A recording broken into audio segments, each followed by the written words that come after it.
आगे बढ़ते हैं। अब हमारे साथ सुशील केडिया जुड़े हैं, उनसे जानते हैं कि मौजूदा बाजार में उनकी क्या रणनीति रहेगी। Sushil ji, good morning. और मार्केट में पॉलिसी के बाद से बहुत शानदार मोमेंटम, खासतौर से बैंक्स और एनबीएफसीज में। कैसे देख रहे हैं आप इस मिनी ब्रेकआउट को जो मार्केट में हमने देखा है पिछले 3-4 दिन में? मेरे से नाराज तो नहीं हो जाओगे?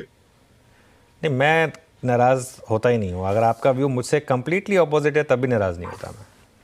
नहीं, मैं तो व्यू लेता नहीं। मेरे को जो चार्ट की एनालिसिस दिख रही है मैं आपसे वो शेयर करूंगा। पहली नंबर बात है, पॉलिसी के अनुपात में जिस तरह की ताकत के साथ ये पॉलिसी आई, जितना बड़ा पुश था पॉलिसी में, उस तरह का पुश मेरे को मार्केट के प्राइसेस में नजर नहीं आया।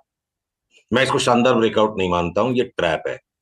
और मोमेंटम की जो परिभाषा है वो मैच नहीं हो रही है। चाहे आप आरएसआई लो, चाहे आरओसी लो, चाहे कोई भी मोमेंटम के जो इंडिकेटर्स है वो नया हाई नहीं बना पा रहे हैं। तो मोमेंटम में ब्रेकआउट नहीं, भाव थोड़े से उछले हैं। और भाव थोड़े से उछल के अगर बैंक निफ्टी में एक नया हाई आ गया, अगर मैं पीसीआर से अनुरोध करूं वो चार्ट को दिखाएं, तो देखिए जो फ्लेयर अप आया उस दिन, फ्लेयर अप जो आया पॉलिसी के दिन, ये जो बड़ा ब्रेकआउट आया, उसके बाद फॉलो थ्रू नहीं है प्राइसेस में। और हमारी फोरकास्ट अभी भी यही बनी हुई है कि 53,800 तक हम जाएंगे। मैं ज्यूम कर रहा हूँ, चार्ट आपको दिख रही होगी मेरी। तो मैं इसे मोमेंटम ब्रेकआउट नहीं मानता हूं, क्योंकि आरएसआई ने ब्रेकआउट नहीं किया है, प्राइस ने ब्रेकआउट किया है। तो ब्रेकआउट के अंदर फॉलो थ्रू का स्ट्रेंथ नहीं मुझे ट्रैप लग रहा है। और जितनी स्ट्रॉन्ग पॉलिसी आई उस हिसाब से प्राइसेस के अंदर जो एक्शन मुझे दिखना चाहिए था वो संतोषजनक नहीं है, इसलिए मैं यहाँ सावधान। चलिए, बिल्कुल, जैसा हमने कहा कि वो आपका व्यू है, बिल्कुल रिस्पेक्ट करते हैं उसका। तो अब यहाँ पर ट्रेड क्या है फिर? निफ्टी और बैंक निफ्टी दोनों में ट्रेड क्या बनेगी? पीसीआर से अनुरोध है एक बार वापस से मेरे स्क्रीन की इस चार्ट को दिखाएं। देखिए निफ्टी ने भी अपने पिछले हाई को क्रॉस तो कर दिया 25,130 को, पर इसे हम रेगुलर बी वेव कहते हैं। हाँ, ये जो है ना, एक ट्रैप है, ये बुल ट्रैप है। हम लोग ट्रैप हो जाने के बाद आइडेंटिफाई करते हैं कि बुल ट्रैप है। अगर पैटर्न्स को समझा जाए पहले से कि ये ट्रैपी पैटर्न है, यहाँ फंसना नहीं और इंतजार करना है कि जैसे नीचे की चाल आए, तो हम 24,500 तक के लिए एक बार के लिए अनुज जो 22,000, 21,500, 20,500 तक की भी बातें होने लग गई थी, उसको थोड़ा हो सकता है टाइम में पोस्टपोनमेंट आए। और एक बार के लिए ट्रेडिंग रेंज लगती है 24,500 के नीचे जाना कठिन है इमीजिएटली। यहां से अगर कोई को ट्रेडिंग करनी है, एक बार 24,500 जाए, फिर हम वापस करंट लेवल पे आए, इतनी इतनी क्लैरिटी दिखती है, उसके बाद डिसाइड करेंगे कि वो 21,000 की चाल आती है कि नहीं। यहाँ चढ़ के लेने का नहीं है। अगर साइड होके बैठ सके बाजार में शॉर्ट टर्म ट्रेडिंग करने की बजाय, जहां लॉन्ग टर्म बड़े ब्रेकआउट्स कुछ आ रहे हैं, अगर उन पे हम फोकस करें तो ठीक है। बहुत गिने चुने स्टॉक्स के अंदर में अगर ट्रेंड है तो उन पे फोकस करें, तो अभी भी आईटी के स्टॉक्स आप ले सकते हो। पर अदरवाइज ट्रेडिंग ही करनी है कि बस उसके बिना माना नहीं जाएगा, तो एक दो दिन रुकिए जरा, निफ्टी नीचे की तरफ चलने लगे तो बेच के ही कमाने का मौका बेटर लग रहा है। और 24,500 से ज्यादा की मैं मंदी को अभी फिलहाल के लिए नहीं जोड़ रहा हूँ। ये डब्ल्यू के आगे बढ़ी, ये क्या वो वेव्स पैटर्न हुआ? हाँ जी। ऐसा क्या सुशील सर? तो मैं सही कह रहा हूँ फिर। अगर ये ऐसे तो डायग्राम में तो सही लग रहा है, अगर ऐसे गिर सकता है तो अभी रुकिए, एक दो दिन वॉच आउट करिए। अगर मामला ठंडा पड़ना शुरू करता है तो हो सकता है ये बाजार बिकवाली के मौके दे। उसी में एक सटल हिंट आपने दी कि कुछ सिलेक्टिव पॉकेट्स और आईटी में नजर रख सकते हैं।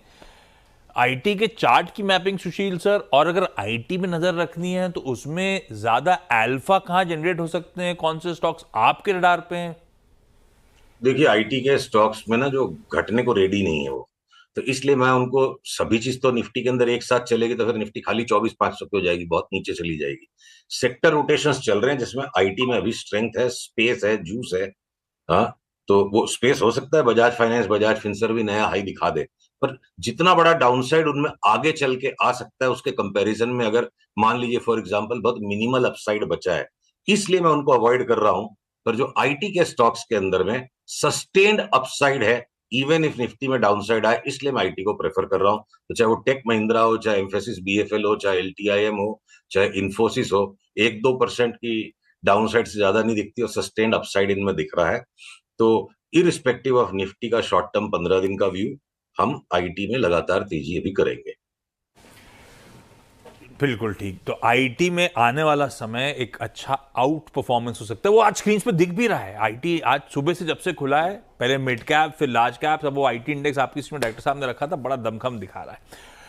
खैर, ये पॉकेट रडार पे सुशील सर, सब रिटेल वो समझ नहीं आ रहा। मोमेंटम स्टॉक्स, अब मोमेंटम स्टॉक्स में दो तरह के, एक तरफ डिफेंस रह रहे के खूब अच्छी मजबूती दिखा रहा है, दूसरा बहुत सॉलिड आउट परफॉर्मेंस, वो कैपिटल मार्केट से जुड़ी स्टोरीज आए दिन चली जा रही हैं। ये मोमेंटम कितना और दमखम दिखा सकता है, आपका व्यू क्या है, या अब हो गया आप इससे दूर हो इन पॉकेट से जहां पे बहुत सिग्निफिकेंट मोमेंटम बन रहे हैं? फरवरी मार्च में जब हम चीख चीख के डिफेंस के स्टॉक्स दिला रहे थे तो उपहास के पात्र थे, उपहास के पात्र थे। और अभी जो मैं कहने जा रहा हूं उसमें हमारा और भी ज्यादा उपहास होगा, पर बात को बड़ी स्ट्रेंथ के साथ कहना जरूरी है जब चार्ट्स बिल्कुल स्ट्रांग हो। ये कोचिन शिपयार्ड जैसा स्टॉक अगर 3 डिजिट में आ जाएगा, 980 990 कुछ भी हो जाए, तो कोई आश्चर्य की बात नहीं होगी। सारे पिछले फरवरी मार्च के लो डिफेंस के स्टॉक्स में टूट सकते हैं, उतना खतरा है इनमें। वो टारगेट हम नहीं सेट कर रहे हैं, पर उतनी जगह जब चार्ट में दिखती है, हो सकता है फ्यूचर में चार्ट बदलेगी, हम आपके पास आके बदल जाएंगे। तो अगर रेसिडुअल अपसाइड मिनिमल बचा है, बिल्कुल फ्यू ड्रॉप्स ऑफ रिटर्न्स, और डाउनसाइड सब्सटैंशियल हो सकता है, इसलिए हमने अपने क्लाइंट से तो डिफेंस के सारे स्टॉक्स में से एक एक करके निकल जाने की सलाह दे दी है। शॉर्ट सेलिंग वगैरह बहुत अग्रेसिव हो जाती है, वो हम बाद में देखेंगे, अभी तो सारा लॉन्ग अनवाइंड करें। और रही कैपिटल मार्केट्स के स्टॉक्स की बात, तो ठीक है, बीएसई में हम शॉर्ट करने के इंतजार में थे, वो फटता चला गया। अब सीडीएसएल 1000 वाला 1800 हो गया, और 1000 रुपए में हमने उसमें लॉन्ग किया था 2200 के लिए। रेसिडुअल 400 रुपए की रिटर्न बची, और 400 रुपए का करेक्शन अगर बीच में आ जाएगा, तो जिस दिन ये नीचे बंद दे देगा, मेरे को टेक प्रॉफिट करना पड़ेगा कैपिटल मार्केट्स के स्टॉक को भी। घर में पहले कैपिटल को प्रोटेक्ट कीजिए, बाद में मुनाफे को। बची हुई 400 रुपए के रिटर्न के लिए मैं 400 रुपया मुनाफे में से वापस दे दूं, तो अगर सीडीएसएल जिस दिन नीचे का बंद दे देगा, हम तो टेक प्रॉफिट कर लेंगे। चलिए ठीक है। अच्छा, पिछले मंगलवार आपने कहा था कि अगले मंगलवार आप कुछ शॉर्टिंग आइडियाज़ डिस्कस करेंगे। काफ़ी नाम है जो आपके रेडार पर हैं, क्या होंगे वो नाम? तो देखिए, पिछले मंगलवार के बाद आरबीआई की भी पॉलिसी आने से थोड़ा सा माहौल बदला है, कि रीएडजस्टमेंट करना पड़ेगा, कि लार्ज फॉल पोस्टपोन्ड हो सकते हैं। तो मैं फिर भी इनमें अगर कुछ नाम आपको अगर अभी बताता हूं, स्टील के स्टॉक्स में घूम फिर के, चाहे वो steel authority of India limited हो, टाटा स्टील हो, काफी गिर चुके हैं, और थोड़ा रिबाउंड आए तो उन्हें बेचना चाहिए। भारती जो है वो अब घटने के मुख पे है। अडानी पोर्ट्स ने घटना शुरू कर दिया है, एक टेपरिंग ऑफ हो गई है। एपीएल अपोलो एक आध दिन में हो सकता है इसमें बड़ा शॉर्ट बन जाए। तो स्टील मेटल्स के शॉर्ट्स हो गए आपके। अभी हम चलो स्टील मेटल्स पे ही रखते हैं ध्यान को, कि शॉर्ट सेलिंग अभी हम मेटल्स में ही करेंगे। मेटल्स, बल्कि मैं फॉलोअप में मेटल्स पे आने वाला था कि आपने बेस मेटल्स की खुद स्टडी करी, तो अब तक क्योंकि स्ट्रीट बड़ा बुलिश था, day on day base metal बड़ा इंचअप कर रहे थे, आज भी क्यूज अच्छे थे। पर सुशील सर कह रहे हैं ऊपरी स्तरों पे ये पॉकेट्स जो है दरअसल मामला ठंडा पड़ने की तैयारी। तो सेल, टाटा स्टील, इवन भारतीय अडानी पोर्ट्स, एपीएल अपोलो, ये स्टॉक्स हैं जो दिक्कत में आ सकते हैं। तो आपके प्रेफर्ड आइडिया सुशील सर, जाते जाते आप दाव कहां लगा रहे हो? आपके कन्विक्शन स्टॉक्स कौन से? अब कन्विक्शन तो सर देखिए, जो मार्केट अगर अभी ट्रेडिंग रेंज में है, अब लॉन्ग टर्म कन्विक्शन स्टॉक्स तो नीचे से, सीडीएसएल अगर 80% बढ़ गया, तब हर भाव में हर मंगलवार को लेते ही नहीं जा सकते। कोई कोई मंगलवार थोड़ी सी उदासी, आलस में, थोड़ा सा बोर्डम में भी हम गुजारे तो कोई दिक्कत नहीं है। तो आप ये समझ लो कि इंडियानॉमिक्स में भी थोड़ा बोर्डम छाया हुआ है, मार्केट में सुरसुराहट आएगी, 24,500 टूट जाएगा तो अग्रेसिवली शॉर्ट करेंगे, वरना 24,500 से लेकर 25,500 के बीच में फिलहाल ट्रेडिंग की रेंज अगले 8-10 दिन के लिए। मैं ये कहूं, अगर मान लो कि 15 दिन के लिए 25,500 से 24,500, 1 महीने के लिए 25,500 से 23,000, और 3 महीने के लिए 25,500 से 21,000 की अभी तक रेंज है, तो 25,500 का जो छत हमारे सर पे बना हुआ है, जब तक वो क्रॉस नहीं हो, मैं ज्यादा उत्तेजित अभी नहीं होने वाला हूँ।